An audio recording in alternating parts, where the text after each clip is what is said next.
Boxing update mga tol, Devin Haney kinasuhan si Ryan Garcia. Ayon sa ama ni Devin Haney na si Bill Haney, sinabing walang duda na si Devin Haney ang face of boxing dahil lumalaban si Devin Haney sa iba't ibang promotion at naging undisputed champion. Pero dahil sa pandarayang ginawa ni Ryan Garcia, nasira daw ang reputasyon ni Devin Haney. Malaki raw ang naging epekto sa karera ni Devin Haney dahil sa dayang ginawa ni Ryan. Kaya kailangan daw parusahan si Ryan Garcia. Kaya nag-file ng lawsuit itong si Devin Haney. Hindi pa rin matanggap ng kampo ni Devin Haney ang pagkatalo kay Ryan Garcia. Kahit pinarusahan si Ryan Garcia ng 1 taong suspension at binalik na kay Devin Haney ang undefeated record, hindi pa rin nakontento si Devin Haney dahil malaki talaga ang epekto sa kanyang karir. Pero sabi naman ni Ryan Garcia, kakasuhan daw siya dahil ginagawa lang niya ang trabaho niya na lumaban sa loob ng ring. Hindi naman daw gumamit ng gamot si Ryan Garcia. Hanggang ngayon hindi raw alam ni Ryan Garcia kung paano siya nagpositive sa gamot dahil hindi daw siya gumamit. May sakit lang daw talaga sa utak si Devin Haney matapos tamaan ng left hook. So abangan natin kung anong mangyari dito sa drama na ginawa ni Devin Haney.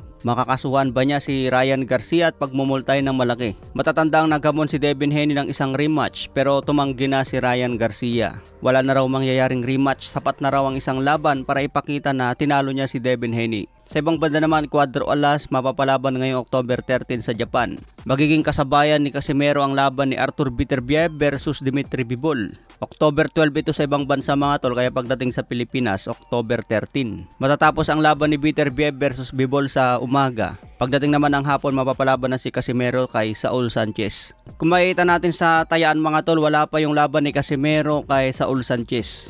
Pero itong laban ni Arthur Beterbiev versus Dimitri Bivol, maganda po ang odds. Medyo llamado ng konti si Dimitri Bivol. Kung itataya natin ng 1,000 kay Arthur Beterbiev by knockout, mananalo po tayo ng 2,750 pesos. Kung ilapag natin ang 1,000 pesos kay Arthur Beterbiev by decision, mananalo po tayo ng 9,500.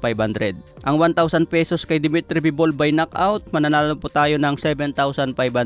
Ang 1,000 pesos naman kay Dimitri Bivol by decision, magiging 2,050.